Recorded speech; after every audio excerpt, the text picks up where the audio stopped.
The absolute mad lad did it. Zack Snyder officially confirms that his cut of Justice League, the Snyder Cut, will be coming to HBO Max in 2021. Oh my God, we got to break this down.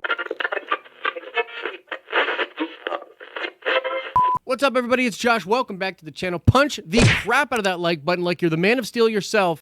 And let's get right into this video. This is not a drill. Zack Snyder himself has confirmed the release of the Snyder Cut for HBO Max coming next year in 2021. This announcement was made during a watch party, Zoom kind of director's commentary thing that Zack Snyder did today, and it was made just a couple of minutes ago at the time of recording this. He announced it at the very end with Henry Cavill on the stream with him and a bunch of other fans asking him questions and answers. He was asked about the Snyder Cut. He said a bunch of different things about it, and it didn't seem like there was going to actually be any announcement made. And then all of a sudden, Henry Cavill said, I think you should just show it. And Zack Snyder said, well, I can't show the movie, but I can show you this. And it is an official poster for the Zack Snyder version of Justice League and has HBO Max logo on it. And Zack basically said, we have some work yet to do on it, but it looks like it will be coming in 2021. Now, this comes after a lot of buzz around the Snyder Cut had been kicking back up lately. In fact, I actually sat down with LB from the Lonely Banter on the morning stream yesterday. We talked about this at great length, just the rumors and how things were swirling, that yes, indeed, the Snyder Cut was real and it was going to be coming. Now, let me talk for just a second here about this crazy story and how this all came to fruition. Basically, what had been happening was Zack had been working on this cut behind the scenes. He had a cut of it that he had apparently handed into Warner Brothers, but he had even done some work on that cut in the interim since the time that he walked away from that project, okay? So there was a screening in which Zack Snyder had screened the Snyder Cut for some executives at Warner Brothers and some AT&T executives. Now, there were stories that came out about this, and what was being reported by some people that you could call like sort of anti-Zack Snyder Cut or whatever.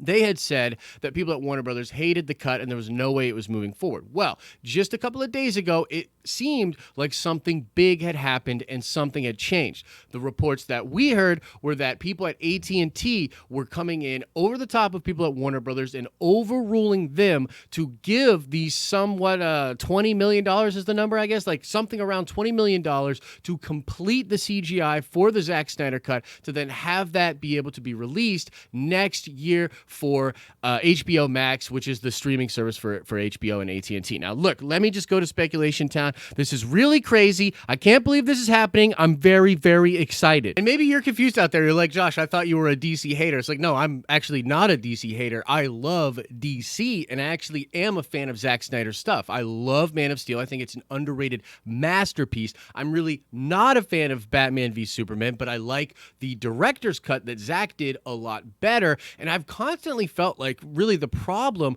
with a lot of the DCEU stuff was not really Zack, it was Warner Brothers. Like Warner Brothers came in and just interfered, and that Justice League movie, the Joss Whedon cut, is a total hack job. Like that film is unwatchable to me, and it's really a shame. And I know the whole thing with like the Snyder Cut people and them online, like some of them have been toxic, or at least that's the stories out there about them, and I'm hoping to actually have a conversation with one of the main Snyder Cut bros I know, Ryan from RK Outpost, and hopefully we'll get on a video with him soon so we can kind of talk about some of that stuff and that side of it.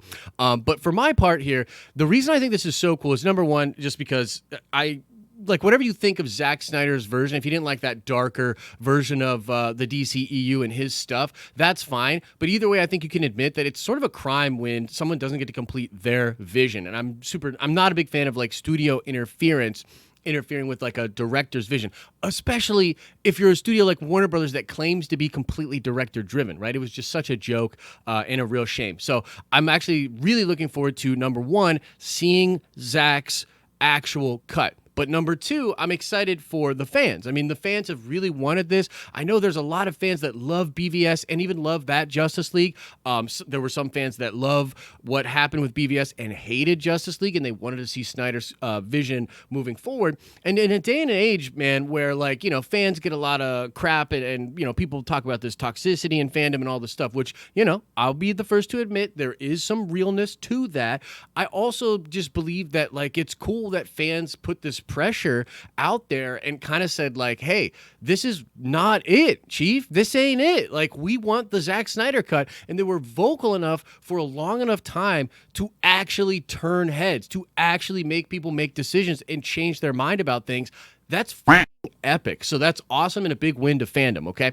And number 3, I just love the business side of this, man. I love the business side of this. This is what I said when I was talking to LB. By the way, going to be talking about this on the morning stream tomorrow at 10 a.m. Eastern Standard Time with Adam from Fanjecture. We're going to deep dive on it. I'm sure he's got some thoughts. We're going to dive into that. So make sure you come by the live streaming channel to check that out tomorrow. But the third reason I love this, and this to me is the thing that just I'm personally most interested in.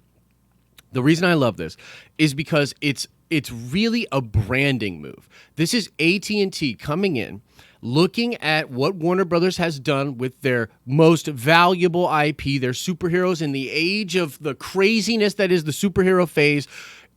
Superheroes are it. AT&T is coming in, looking at what Warner Brothers has done and said, wow, come on, guys, really? This is what you're doing? This is what you're doing.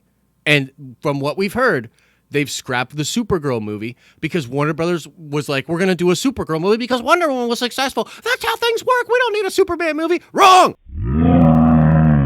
And now we've heard that they're actually going to move forward with a Superman movie. I mean, why do you think Cavill was there? I'm starting to read a little too far into it, but I'm rambling. Look, branding. What does it mean? AT&T's coming in and saying, look, this is a different Warner Brothers moving forward because we're in charge now.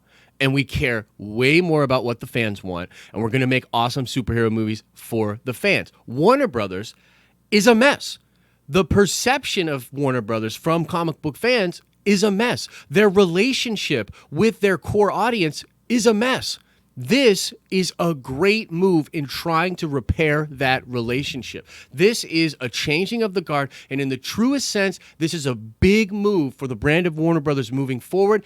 Everything they look to do on HBO Max, whether it be with J.J. Abrams or Greg Berlanti or whatever, I think they need to really reassess their relationship with fandom and with the fans, and I think this is a huge step forward in the right direction.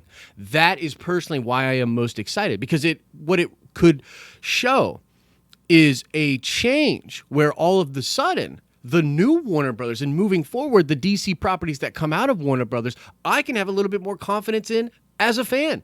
And that is awesome. But that's it, folks. That's the breakdown of the announcement and my sort of raw reaction to it, why I'm such a fan of this. I definitely want to know what you think about this whole situation, so let us know in the comment section below. We will also be watching this story as it develops, and we'll bring you any updates that happen. And again, we're going to be talking about this on the live stream tomorrow, and I'll be doing a video with Ryan from RK Outpost about this soon as well. So look forward to all of that. But of course, let us know your thoughts in the comment section below. And now let's shout out Falcon McLeod. Indeed, Henry Cavill was playing World of Warcraft when he got the call for Superman. So shout out to you, Falcon, and now let's ask another nerd card question before we get out of here. I want to know, what is the next theatrical movie that Zack Snyder is working on? He's actually got another big project on the horizon, which I'm personally pretty excited for. Question remains, what's the next big movie that Zack Snyder is doing? Answer that question in the comment section below.